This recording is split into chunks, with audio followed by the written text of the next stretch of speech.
Assalamualaikum warahmatullahi wabarakatuh. Alhamdulillah, Alhamdulillah. Mari sama-sama kita panjatkan kesyukuran kepada Allah SWT, yang mana pada hari ini kita dapat bertemu sekali lagi dalam episod yang ke-7, iaitu TikTok Kadi Live, anjuran Masjid Sultan. Jadi insyaAllah pada kali ini tajuk kita adalah sangat sensitif, iaitu perosak atau penyelamat rumah tangga. Jadi kalau you all ada lihat poster yang kita share, kat situ ada beberapa soalan-soalan ataupun sinopsis. So bolehlah daripada situ kita boleh ajukan soalan-soalan yang selanjutnya. Jadi insyaAllah sambil-sambil tu bolehlah kita tap screen dan share TikTok live kita ni, supaya ramai lagi yang dapat manfaatnya untuk TikTok Kadi kita pada kali ini, insyaAllah. Jadi Alhamdulillah, untuk episod kali ini kita akan banyak sentuh berkaitan tentang kadang-kadang niat kita adalah untuk nak membantu, kan? Tetapi akhirnya apabila daripada sekadar simpati boleh menjadi timbul fitnah. So bagaimana tu boleh jadi timbul fitnah? Kita punya niat baik, memang kita daripada awal memang kita tidak ada apa-apa perasaan pun, sebab kita sekadar nak membantu. Ini kalau kita different gender lah, maksudnya kalau different jantina, kalau kita nak membantu tu tahap mana, sampai tahap mana limitation dia. Alright, okay, sambil-sambil tu boleh komen, boleh tak dengar suara saya. Kalau boleh dengar, boleh tekan 1. Kalau kurang jelas, boleh tekan 0. 1 maknanya clear lah. Boleh? Boleh saya lihat? Sekejap saya pun nak masuk juga. Mana TikTok dia? Sultan. Okay, sambil-sambil menantikan kehadiran Ustaz Hanan bersama dengan kita. Okay, macam saya katakan, tap. So far belum ada yang tap love tu. Tolonglah saya. Bukan saya nak dahagakan, tetapi cuma kita nak make it awareness. Jadi bila you all dah start like, jadi boleh dah jadi apa kata orang tu, FYP di TikTok. InsyaAllah. Bila kita FYP kan dia, kalau dia bermanfaat, ada pahala bagi orang yang share. Ini bukan menggunakan agama ni. Ini adalah ada juga pesan daripada Rasulullah SAW. Kita melakukan suatu kebaikan, kemudian orang lain ikut kebaikan tersebut, kita dapat pahala orang yang amalkan kebaikan yang kita lakukan. Nak tak? Kalau nak, please tap screen. Terima kasih siapa yang dah mula tap screen. Alhamdulillah, teruskan tap screen. Mudah-mudahan ada manfaatnya. Baik. Okey, ada tak di sini? Saya nak dapatkan reaction lah daripada penonton. Macam saya katakan, kalau clear boleh tekan 1, kalau kurang clear boleh tekan 0. Jadi saya tahu saya tak cakap seorang lah. At least ada yang mendengar. Boleh? Silakan. Baru perasan dia punya, saya tak tukar dia punya apa.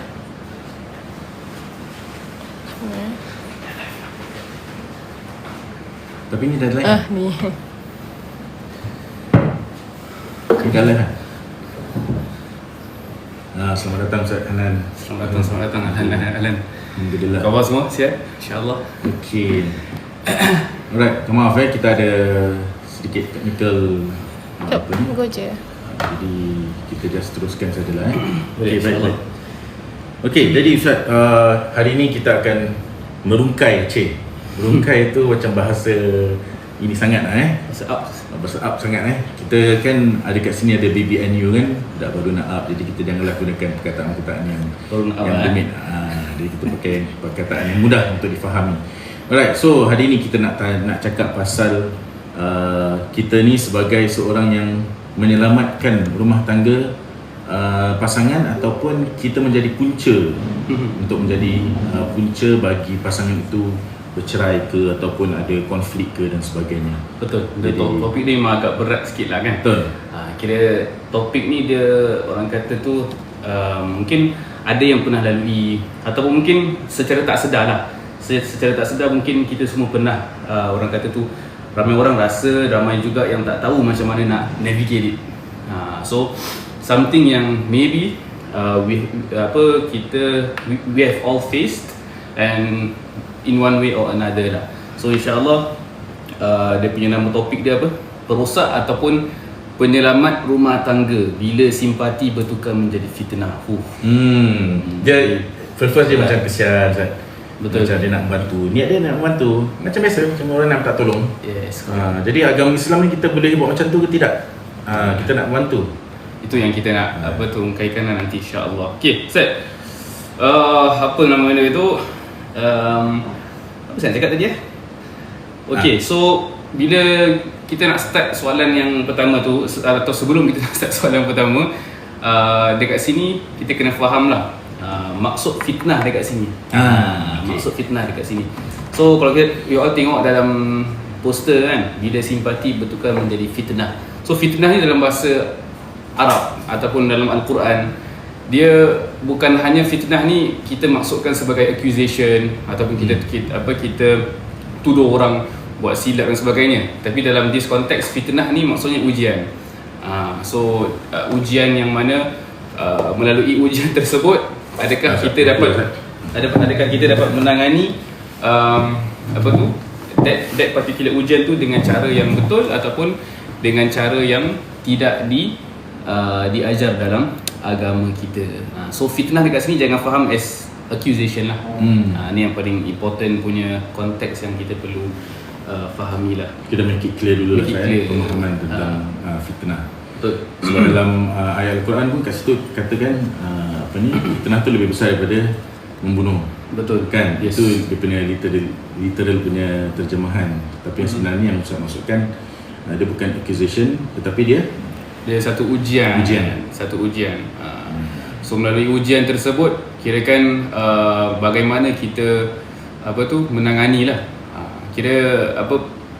Sebab benda ni kan benda yang mungkin bila kita dah kita alami perkara tersebut, adakah kita menanganinya dengan kita just go with the flow, kita layankan dan sebagainya, kita just kasih layankan perasaan tu, kita jadi orang yang mungkin savior dalam dia punya marriage orang tu punya marriage dan sebagainya, tapi kita tak perasan kadang-kadang dengan kita melayani orang kata tu this emotional punya ni kan, takut-takut kita pun terperangkap dalam this orang kata tu perasaan yang kira dengan secara tidak langsung ataupun dengan secara tak sengaja, macam mungkin dia lagi memahami daripada isteri kita sendiri. Okey. Dia kadang-kadang dia bermula dengan macam just mesej kan, tanya khabar. Tapi tanya khabar tu dalam tujuan erti dia tidak ada istilah macam dia anggap tu sebagai girlfriend ke boyfriend, tetapi dia sebagai mungkin rakan kerja ataupun best friend kan, rakan sekolah yang lama yang mungkin yang dulu pernah kontak ke tapi mungkin tiba-tiba muncul balik dalam Instagram, kita pun tak tahu kan. Atau mungkin rakan kerja yang biasanya lah. Yalah. So, kalau kita ikut konteks hari ni bukan kebanyakan, tetapi yang kita risaukan bila kita ada co-worker kan, macam colleagues, kadang-kadang kita just nak sekadar nak dapatkan pandangan. Tapi bila pandangan tu dah mula dah ada emosi ataupun kita banyak macam bila kita nak berdiskusi tu dah macam ada rahsia-rahsia. Itu semua macam ada dia punya indikator dah menjurus ke arah daripada kita simpati, kita menimbulkan fitnah ataupun ujian buat pasangan tersebut. Okey, jadi kalau kita nak teruskan dengan soalan-soalan yang ada di dalam poster tu. Okey, sebab memang dalam erti kata simpati tu memang dalam agama itu mulia. Alright, itu memang kemuliaan. Kita bersimpati, kita empati kepada seseorang yang mungkin kita kenali ataupun tidak kenali. Namun ada dia punya batasnya. Betul. Jadi batasan ni yang kita nak share supaya kita check balik, checklist. Adakah kita terkeluar daripada batasan ini ataupun kita masih okey lagi? Masih dalam ruang yang selamat. Itu yang kita nak perbahaskan seterusnya. Okay, jadi saya bacakan soalan dan mungkin Ustaz jawab dulu. Nanti saya mungkin kalau ada apa-apa tambah, saya akan tambah lah. Okay, so soalan yang pertama, adakah memberi perhatian kepada pasangan orang lain boleh menjadi satu fitnah. Itu dia. Okay, so kalau kita minta dari sudut kita letakkan konteks lah dia perlukan someone untuk dia dapatkan nasihat kan, sebab pasangan rumah tangga dia tengah konflik, keadaan konflik. So dalam agama Islam, macam saya katakan tadi, dari sudut membantu tu diperbolehkan, tidak ada masalah untuk kita mendapatkan pandangan kan orang ketiga untuk kita share dan sebagainya. Tapi selagi mana kita boleh dapat same gender, itu lebih baiklah. Bukan kita kata different gender tu tak boleh. Try our first usaha, kita try cari someone yang same gender. Kalau lelaki dengan lelaki, perempuan dengan perempuan. But kalau kat situ co-worker ni ataupun colleague ni macam tak ada, ataupun kawan dia banyak ramai yang lelaki, katakan ada perempuan, dia banyak kawan lelaki, okay, kita find someone yang boleh dipercayai. Okay, dan kalau boleh dia yang, kalau boleh dah sudah berumah tangga lah. Kalau boleh.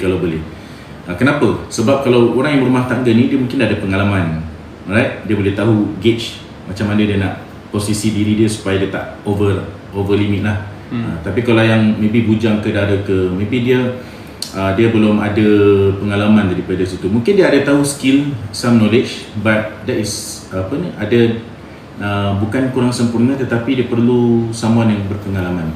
Alright, so kita nak dapatkan pandangan orang ni, tidak ada masalah, kita boleh bantu.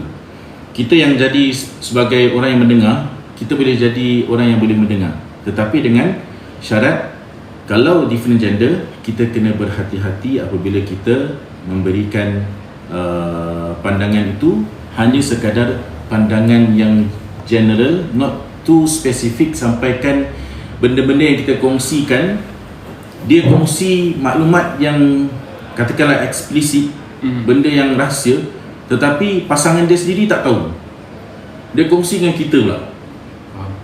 Sedangkan pasangan dia tak tahu apa-apa pasal benda ni, tapi dia share dengan orang yang mungkin bukan pasangan dia, ataupun bukan suami dia, bukan isteri dia, tapi dia kongsikan maklumat yang lebih terperinci. Itu yang kita takut saja.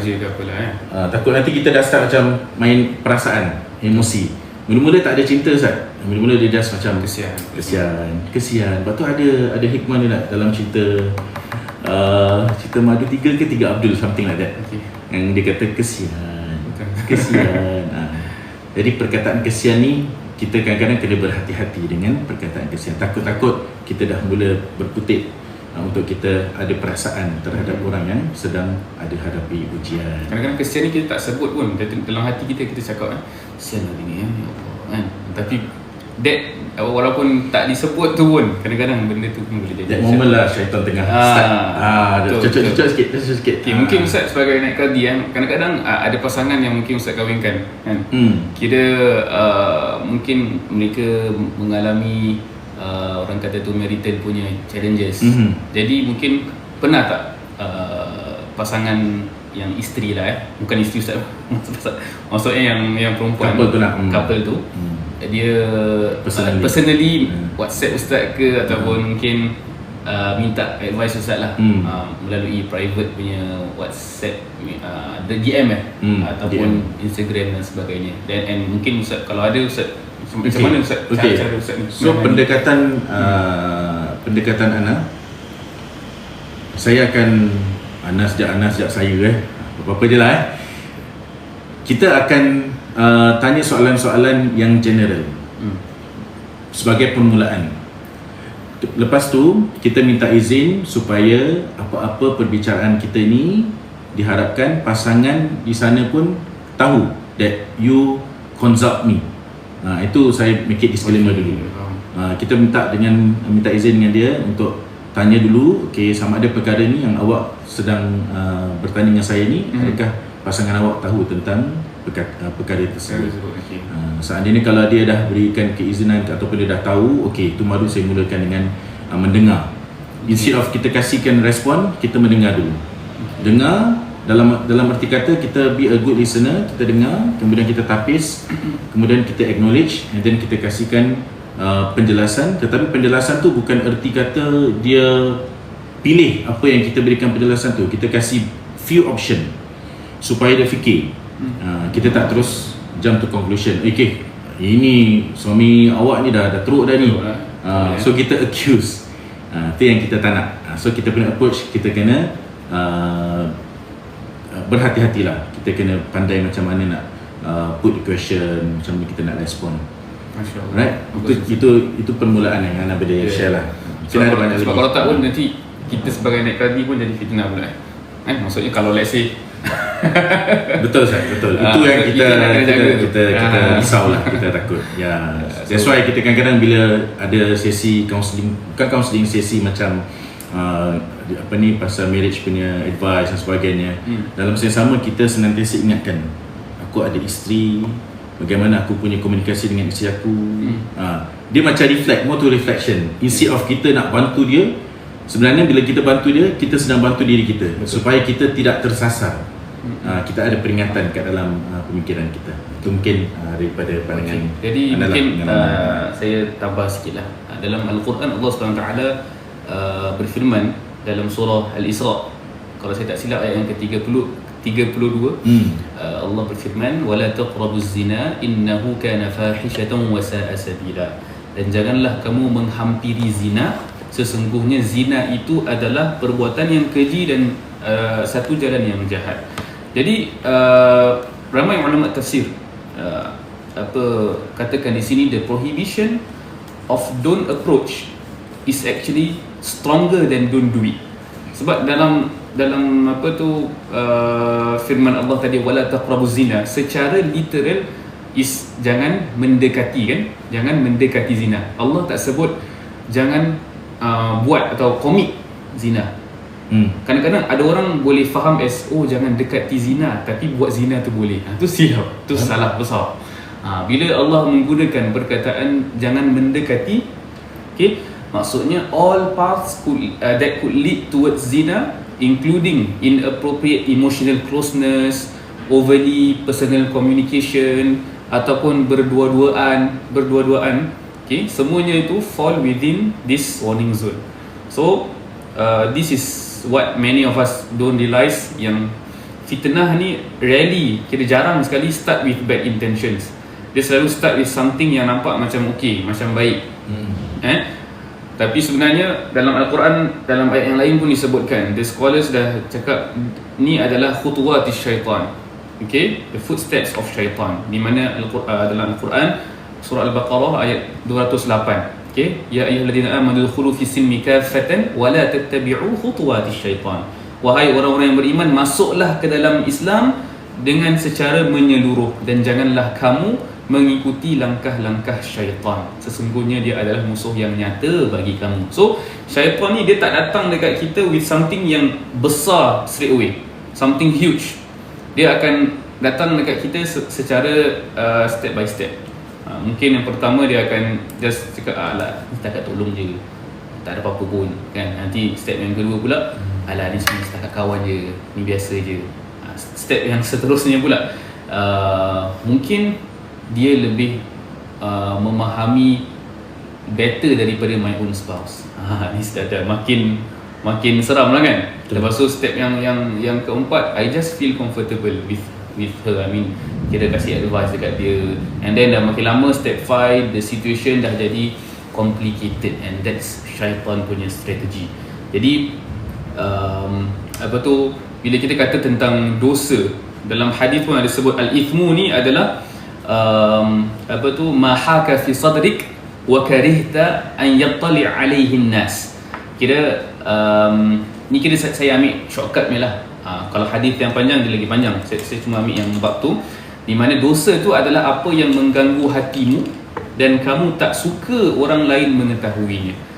Jadi kalau kita ada that feeling macam alamak, kita takut orang lain tahu dan sebagainya. Itu je kira dah ciri-ciri. Yes. Satu itu dah ada indikator dosa lah, ataupun perkara yang red flag ataupun tak sepatutnya kita ada dalam diri kita tu. Then kita kena cuba tanya diri kita, kalaulah if your spouse or your parents could see your conversations with that person, will you feel comfortable? Kita punya own spouse, kan, ataupun kita punya parents ke apa, kan, comfortable ke kan. If there is discomfort, ada uneasiness, maka that's your fitrah speaking lah. That's your internal compass and kita kena take it seriously. Jangan sampai ada that feeling of macam guilt lah kan, macam alamak, bila dah ada that rasa takut ke guilt dan sebagainya, itu dah tanda-tanda kita dah tersilap langkah. Okey, sebab bila cakap pasal zina tadi dalam Al-Quran tadi kan, wala taqrabu zina. Zina ni kalau nak cakap yang betul-betul buat zina tu kan kira bersetubuh kan, kira kalau zina tu istilahnya yang belum kahwin dan sebagainya. Kalau yang dah kahwin dah tak zina lagi kan. Cuma dalam hadis yang lain ada sebut zina ni macam-macam, okay? Setiap anak Adam telah ditakdirkan bahagiannya dari zina. Mata berzina dengan memandang, telinga berzina dengan mendengar, lidah berzina dengan berkata-kata, tangan berzina dengan menyentuh, kaki berzina dengan melangkah ke arahnya, hati yang menginginkan dan mengharapkan, dan kemaluan yang mengesahkan atau menolak semua itu. Jadi hadis ini bukan bermaksud untuk scare us, tapi to give us awareness. When our heart starts to feel something it shouldn't, kan, that's already a sign that we need to act before it goes further. So insyaAllah mudah-mudahan lah kita akan lebih aware lah, bila kita dah apa tu, bila kita nak tolong orang dan sebagainya, jangan sampai kita terjebak dalam this apa tu emotional punya benda, sampai kita pun ada perasaan dekat orang lain. Okay, kita tengok kat situ ada komen, ada soalan, ada beberapa soalan. I think ada few. Okay, kita tengok silakan. Awal kita tengok kat sini. Okay, lelaki yang dengar rintihan atau luahan dan luahan dan beri juga nasihat macam solat dan sebagainya, ini selamat. Lelaki yang dengar rintihan atau luahan. Ustaz Ashim. Oh, okay. So mungkin ni dia nak maksudkan lelaki yang dengar rintihan. So maknanya dia nak memberikan nasihat, macam kira macam nampak baik lah, kira kan agama kan, siapa yang tak boleh share pasal benda yang baik, kita boleh advise benda yang baik kan, solat kan, doa dan sebagainya. Ini kadang-kadang kata-kata tu dia berikan motivasi kepada orang yang sedang hadapi ujian. Tapi dalam masa yang sama, kita kena perbetulkan niat kita. Kita kadang-kadang orang akan terkesan sebab orang tu sedang luka, dalam keadaan sedih. So kalau ada orang yang menghargai dia dengan kasihkan kata-kata semangat kan, agama, lelaki ni Masya Allah, macam pasangan aku macam mana, dia dah start compare. So kita yang sebagai nak memberikan nasihat tu, kita kena betul-betul make it clear. Kita nasihat atas tujuan untuk kita nak menyelamatkan rumah tangga dia, bukan nak menjadi merosak rumah tangga tersebut. Sebab kadang-kadang kita pernah buat baik kan, very nice, kata-kata manis kan, tapi kadang-kadang dia boleh jadi penyelamat, kadang-kadang menjadi tersasar. So kita kena tahu kita punya tahap limitation kita. Kita sendiri akan rasa macam ada lain pula dia, cara dia apa ni, kata orang tu dia puji, you itulah, dia dah start compare. Suami I tak macam ni, you ni tengok I rasa dihargai, I rasa feel comfortable lah dengan you. So that's why I want to share with you. You suruh I solat, I solat, I buat. Kat situ kita dah rasa macam stop. Pause kejap. Kita kena hold sekejap. Ni kita make it clarity. Kita clarify dengan dia. Make it clear. That is not what I mean. My intention is to selamatkan you punya pasal mungkin you tak dapat that because of mungkin you tak tanya, mungkin you tak share dengan pasangan you. Kita kasih dia punya pemikiran tu lebih meluas daripada dia fokus kepada diri kita ataupun perkataan yang kita sampaikan. Alright? Okay, itu untuk yang mungkin ada soalan yang lain.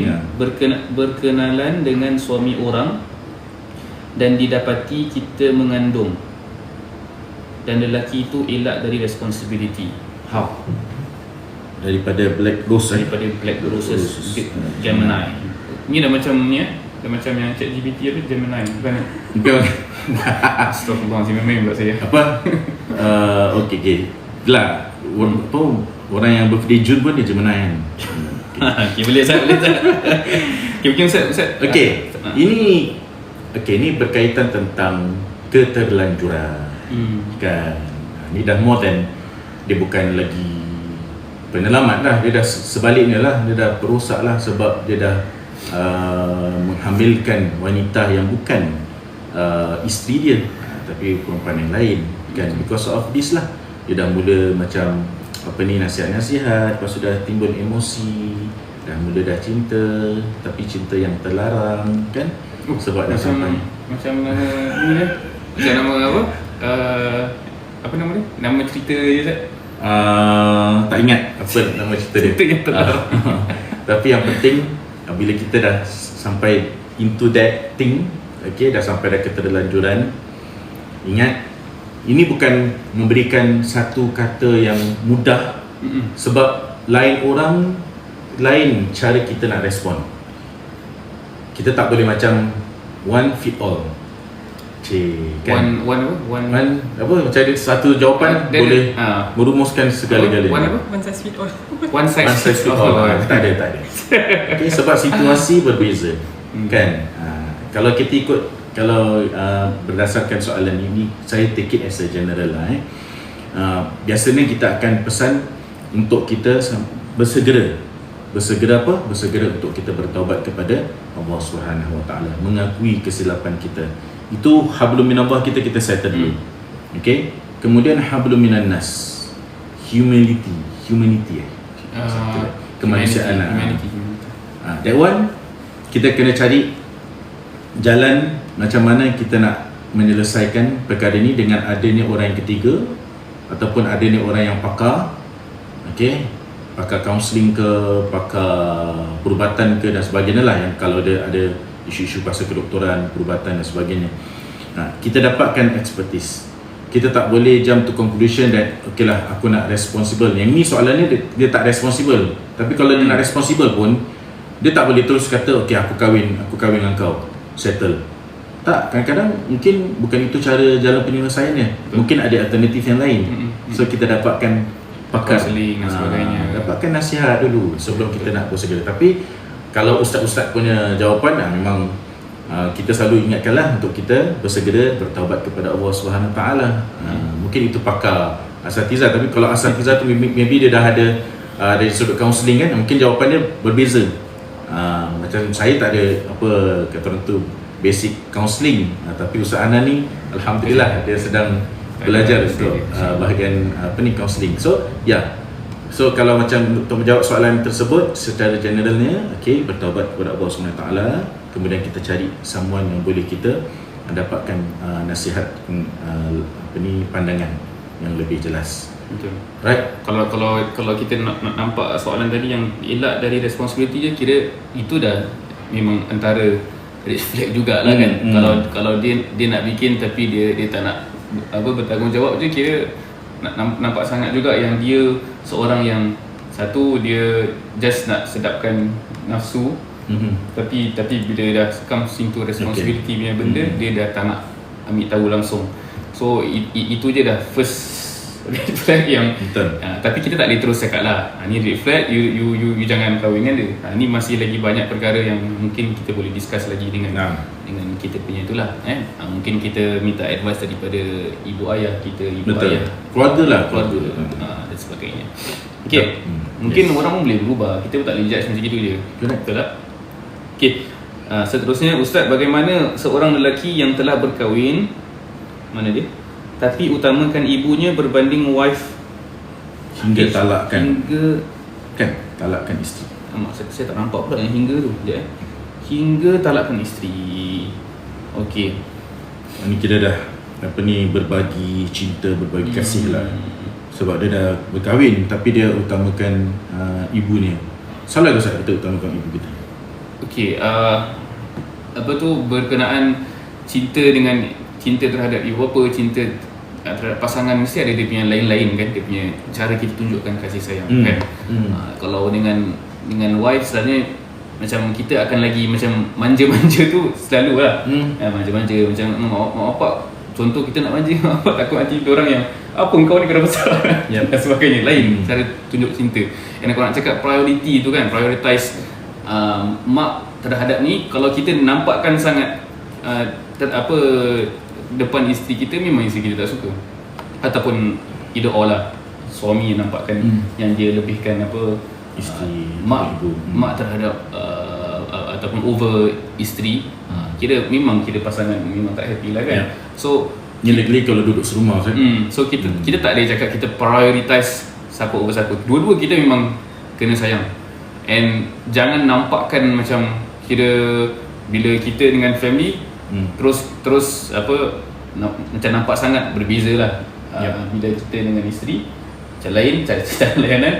So dengan mak bapak lain pula. Nanti isteri pula ada macam timbul kenapa kat rumah dia tak macam sekarang ni Kena kasih sayang. So itu apa tu satu perkara yang mungkin cara dia tunjuk kasih sayang dengan mak dia memang macam itu. Cuma mungkin kira pasangan awak atau pasangan orang tu dia just tak comfortable lah kan. So nak kena ajak bincang lah. Dia tak payahlah macam nak terus resort to kau lagi prioritize ibu kan, bapak kita kena kan. ada open communication. Nak kena ada open communication. Berlapang dada untuk kita share dengan pasangan kita sama ada maybe kita boleh sebelum kita berumah tangga dengan pasangan kita kan, kita ketahui macam mana dia punya ahli keluarga punya culture kan. Daripada situ kita nampak culture dia memang macam ni. Bila dia jumpa, walaupun jumpa mak ayah dia, dia peluk cium kan, mungkin lebih manja sebagainya ke. Memang itu dia punya cara dia. Ada orang dia tak macam itu, dia dah salam aja kan. So kita sebagai pasangan kita kena fahami situasi tersebut. But tak nafikan ada situasi yang memang dia melebihkan ibunya tanpa ada batasan, sehingga kan tanggungjawab dia sebagai seorang suami kepada isteri terjejas. Itu pun perlu kita pertimbangkan, kita kena berhati-hati. Kalau terjadi yang sedemikian, perlunya kita ada komunikasi, dan kita perlu, kalau seandainya perlu ada orang ketiga untuk menyeleraikan ataupun mendengar kedua-dua pihak, itu sangat-sangat digalakkan. Even dalam Al-Quran pun, kalau kita ada perselisihan faham, kalau tidak dapat settle antara suami dan isteri, kita perlu ada orang yang ketiga. So hari ini Alhamdulillah untuk projek bersama Musad yang untuk NEP Kadi kan, dengan Kadi, kita ada 2 tahun mentoring bersama dengan pasangan. So anytime if you feel you need your NEP Kadi ataupun your Kadi untuk bukan masuk campur, tetapi untuk mendapatkan gambaran pencerahan yang lebih, please refer to your NEP Kadi. InsyaAllah mereka boleh berikan sedikit pencerahan untuk kita apakah yang boleh kita fikirkan ataupun pilih bersama. Alright. So okay, ada lagi tak? Ada lagi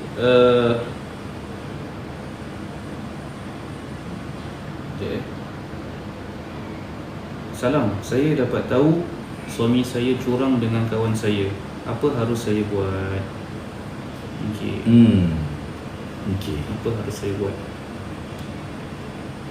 Ini soal pengkhianatan lah ya. Soal pengkhianatan.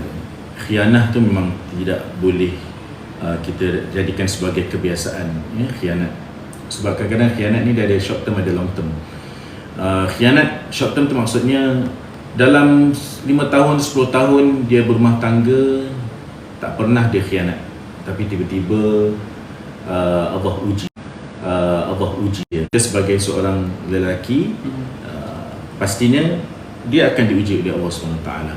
So kalau seandainya dia dah lama dah 10 tahun dia berumah tangga, tiba-tiba ada perkataan tu timbulnya pengkhianatan antara suami dan isteri, yang suaminya ada curang, then itu adalah shock. Maksudnya one time happen, kita tak boleh nak terus judge that okey lah, maknanya suami aku dah tak sayang aku.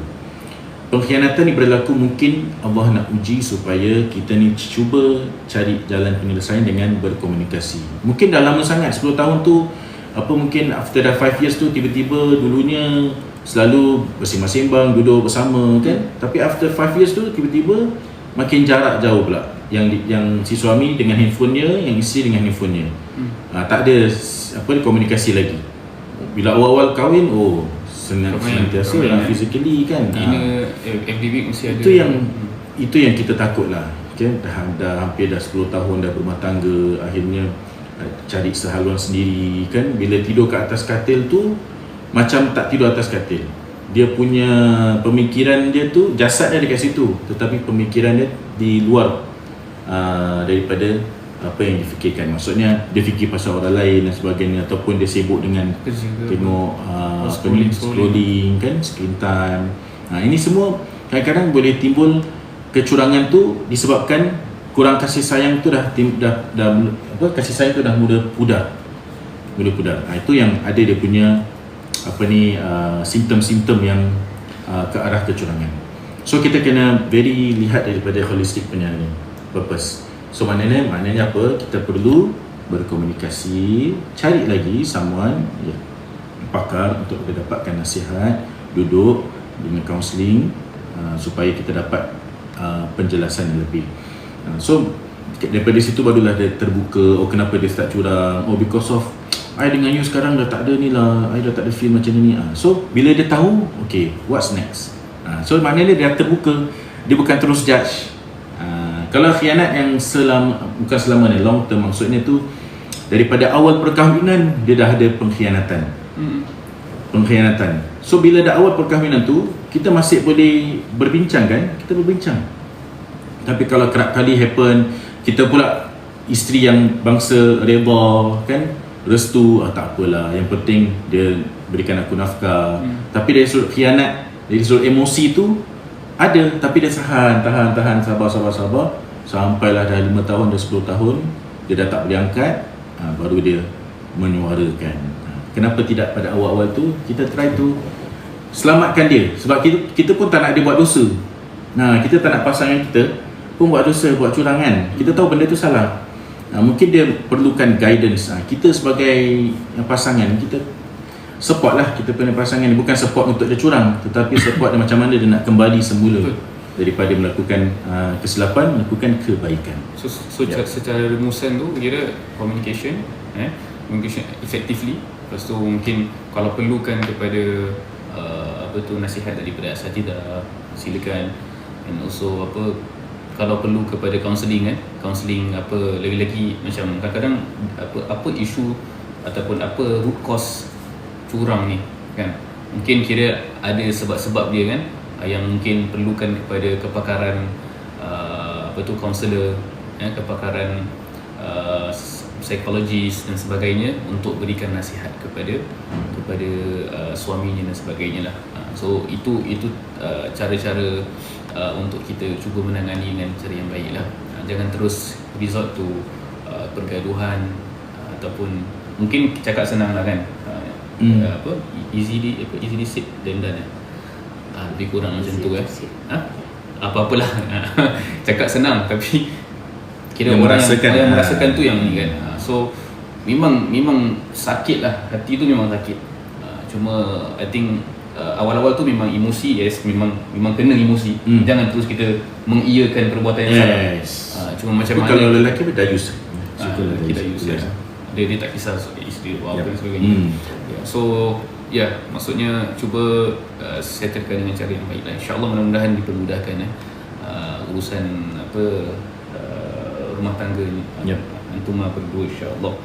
Okey, mungkin kita baca soalan yang ada dekat kejap. Betul ke berbakti kepada ibu bapa lagi important daripada isteri dengan anak? Ini tadi tak, ni sama. Ni lain, tapi dia punya soalan lain ke arah situ jugalah.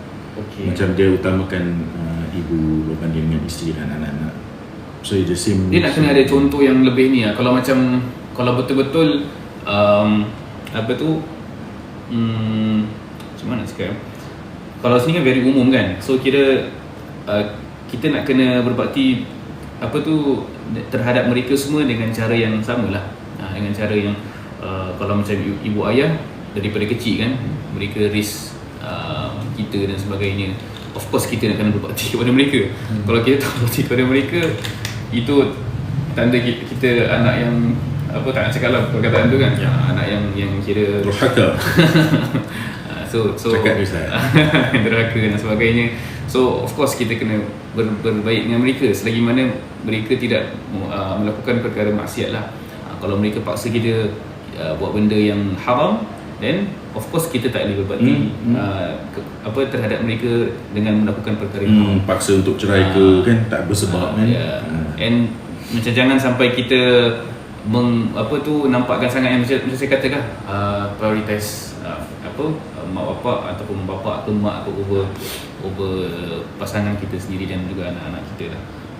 Okey, Ustaz, kita nak teruskan dengan soalan yang kat TikTok ataupun yang soalan yang ada kat yang post tu. Mungkin ada soalan yang dekat sini. Mungkin Antum boleh teruskan dengan insyaAllah. soalan yang seterusnya. So adakah ia salah? Is it wrong if I frequently text an opposite gender who is going through marital problems to offer support? Okay, frequently text an opposite gender Okay, so question ni we think a lot of people asking this are genuinely coming from a good place lah. They really want to help. Okay, and we want to acknowledge that first. Yang the intention to help is something Islam values. Okay, cuma Islam also ajar kita bagaimana kita melakukan sesuatu tu. When we do something, how we do something is just as important as why we do it. Okay, because the wrong approach boleh lead to consequences yang kadang-kadang kita tak expect. Okay, so contohlah seseorang yang dah kahwin, ada kawan lama dari sekolah yang tengah melalui proses perceraian. Dia start lah hantar message, just nak tanya khabar. Sehari sekali jadi 2 kali. Lama kelamaan jadi setiap malam, voice notes, orang kata WhatsApp call, kalau dulu selalu orang kata Skype dulu ada Skype sekarang biasa just video call je lah kan, video call dan sebagainya. So dalam masa 3 bulan lebih banyak masa dan tenaga emosi bersama ataupun orang kata lebih banyak masa dan tenaga emosi diluangkan bersama kawan tu berbanding dengan pasangan sendiri.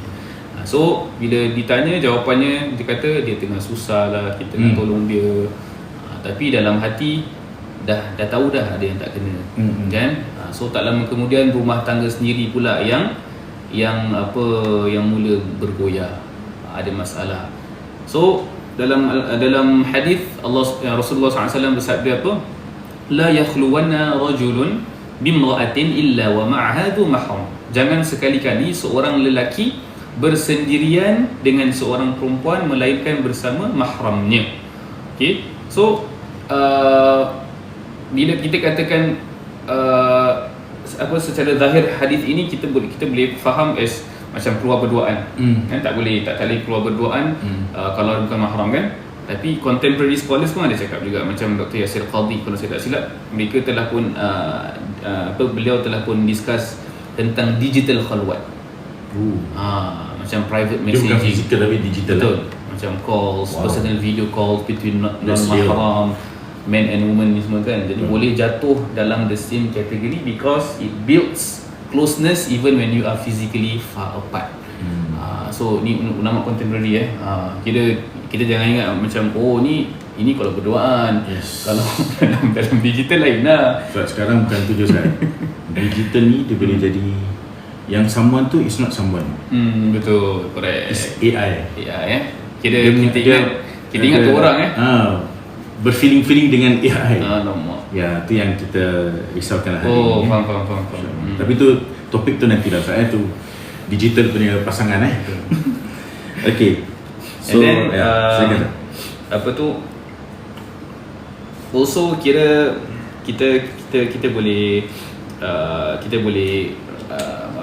rumuskan untuk menjawab soalan ni. Kalau kita berada dalam situation macam ni, or you want to avoid getting into one, mungkin ada beberapa practical tips atau steps lah yang boleh kita lakukan. Cuba kita tetapkan sempadan yang jelas. Balas mesej secara ringkas dan profesional sahaja. Kita yang kedua, arahkan mereka kepada bantuan yang betul, iaitu referral lah, kaunselor ke ustazah ke rakan sejantina yang dipercayai. Itu yang sebaiknya. Dan sekarang pun ada ni Ustaz, kalau untuk yang wanita ada asatizah solis. Yes. So instead of yang pergas. kaji tu macam yelah yang approach Yang si perempuan kan. Yang pergas ni, yang Jadi kita pergas. boleh salurkan kepada asatidzah yang Betul. ustazah. Yes. Ya tu antara alternatif. Ni apa, mereka memang pakar dalam kaunseling dan sebagainya lah. Yang ketiga, bawa pasangan apa kat sini yang kata. Okey, tak apa. Yang ketiga, kurangkan kekerapan hubungan secara beransur-ansur. Jangan sampai kita dah naik syekh orang kata naik syok dan sebagainya. So kurangkan kekerapan hubungan. Dan yang terakhir, kalau perlu ambil langkah yang lebih tegas untuk protect rumah tangga kita. Dan jangan rasa bersalah untuk buat tu. So kita mungkin kita kena bincang dengan pasangan kita lah, okay, apa yang mungkin perlu kita orang kata tu bukan perbetulkan, tapi kita kasih dia lagi strict sikit.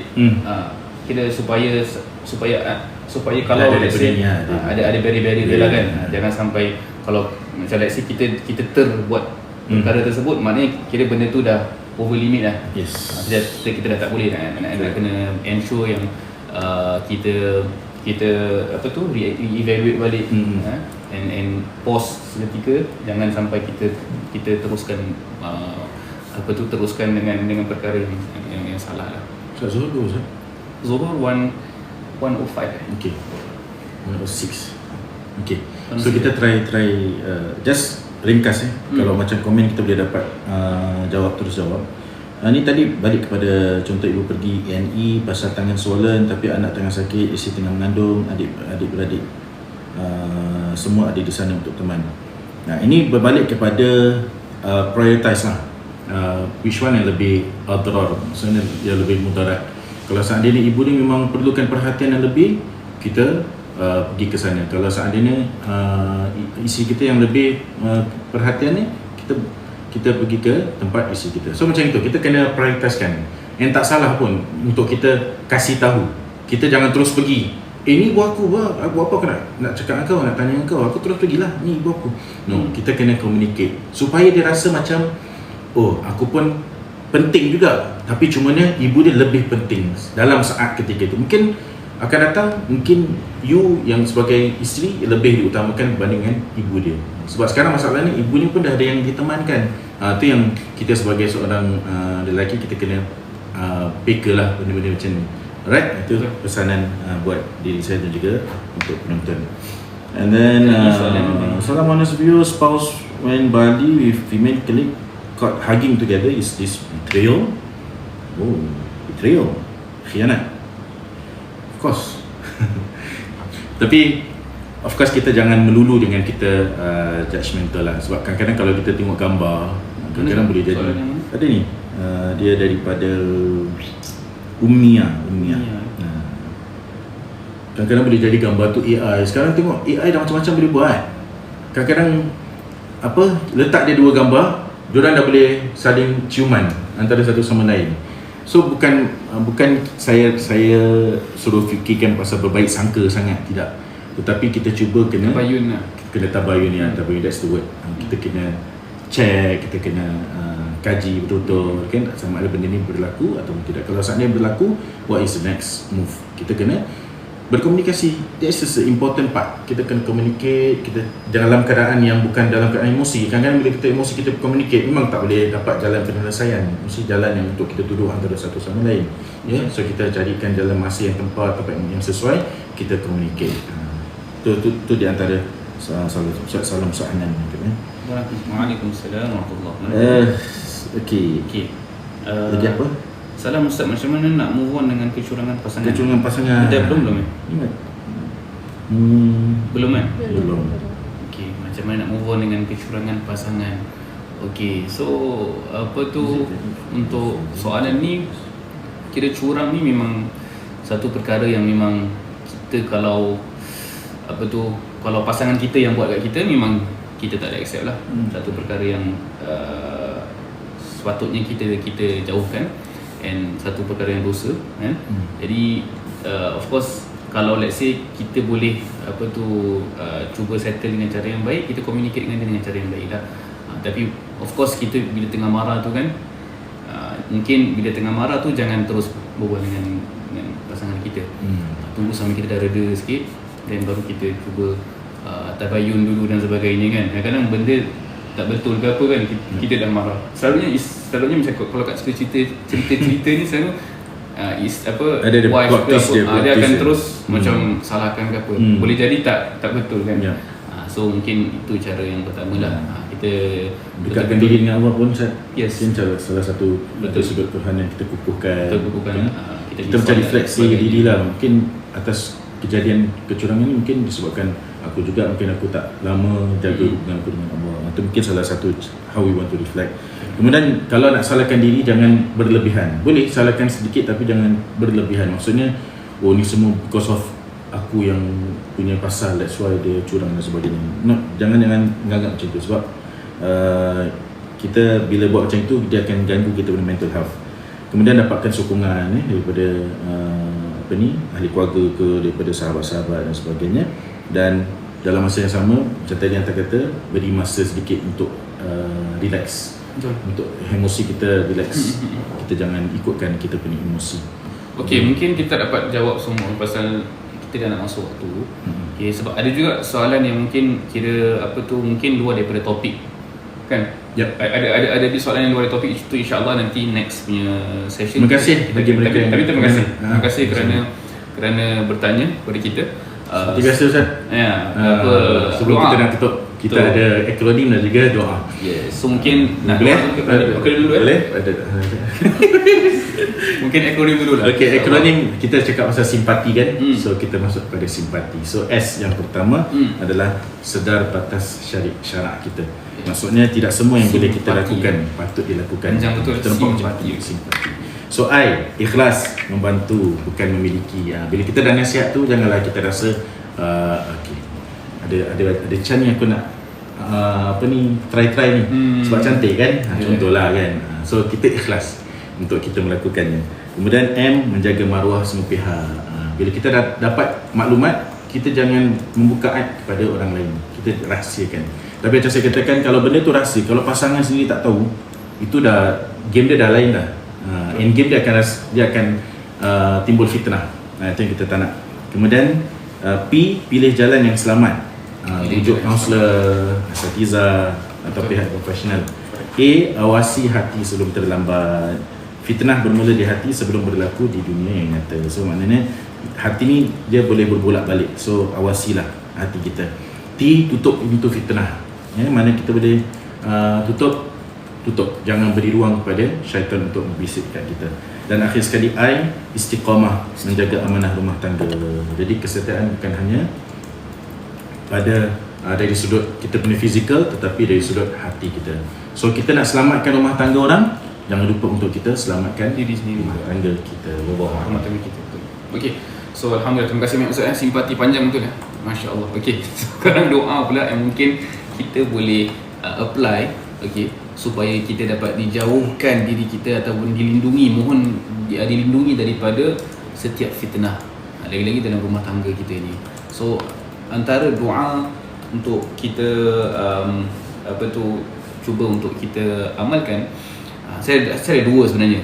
Doa yang mungkin lagi mudahnya is Allahumma inni a'udzubika minal fitan ma dhahara minha wa ma batan. Ini paling simple. Allahumma inni a'udzubika minal fitan ma dhahara minha wa ma batan. Ya Allah, aku berlindung kepadamu dari segala fitnah yang zahir maupun yang tersembunyi. Jadi simple je.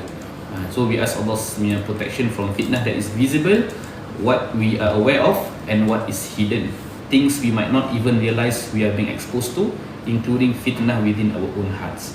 Dan doa lagi satu yang mungkin agak panjang sikit, tapi I think very important untuk kita apply juga. Allahumma tahhir qalbi minan nifaq wa amali minar riya wa lisani minal kadhib wa aini minal khiyanah fa innaka ta'lamu kha'inatal a'yuni wa ma tukhfis sudur. Ini pun antara doa yang boleh kita amalkan. Jadi insya-Allah mudah-mudahan betul kita mintalah supaya di doa ni kita ask for purification from within lah. Hati the heart, our actions, our tongue, our eyes, and then yang ada kha'inatul a'yun kan, the treachery of the eyes. So it's an acknowledgement that our own gaze can become a source of betrayal to ourselves and to our spouse. Jadi mudah-mudahan kita dijauhkan daripada all this fitnah, social media lah, fitnah fitnah perempuan lah, fitnah lelaki dan sebagainya. Digital age. AI. Betul. AI pada fitnah tau. Correct. So kita, it's time for us to wrap up. So antara key takeaways, simpati tu boleh bertukar jadi fitnah. Niat yang baik tak menjamin cara kita betul. So cara dan sempadan tu sama penting dengan niat. Okay. Yang kedua, langkah syaitan itu halus. Fitnah jarang datang sekaligus. Dia meresap perlahan-lahan, langkah demi langkah. Yang ketiga, padamkan awal-awal. Kira bila kita rasa ada yang tak kena, ambil tindakan segera, jangan tangguh. Yang keempat, tolong dengan cara yang betul. Jadi perantara, bukan tempat sandaran. Arahkan kepada profesional, sokongan sejantinan dan sebagainya. Yang kelima, penyelewengan emosi itu nyata, dan kesannya tu boleh sama besarnya dengan penyelewengan fizikal. Jadi kita harus jaga hati kita. Dan yang terakhir, invest dalam rumah tangga kita setiap hari. Kerana perlindungan terbaik dari fitnah luar adalah rumah tangga yang kukuh antara pasangan kita sendiri, insya-Allah. Ataupun rumah tangga yang kukuh dari dalam lah, dari dalam, from within, insya-Allah. So kita terima kasih sekali lagi yang komen-komen yang mungkin kita tak dapat nak respon, tapi sangat-sangat terharu kerana you all bersama dengan kita. InsyaAllah di episod yang ke-8 nanti InsyaAllah kita cuba untuk merungkaikan topik-topik yang hangat lagi lah, yang lain insya-Allah. Ataupun you all boleh kasih suggestion what kind of a topic. Can just email us insya-Allah. Info dakwah@sultan.mos.sg.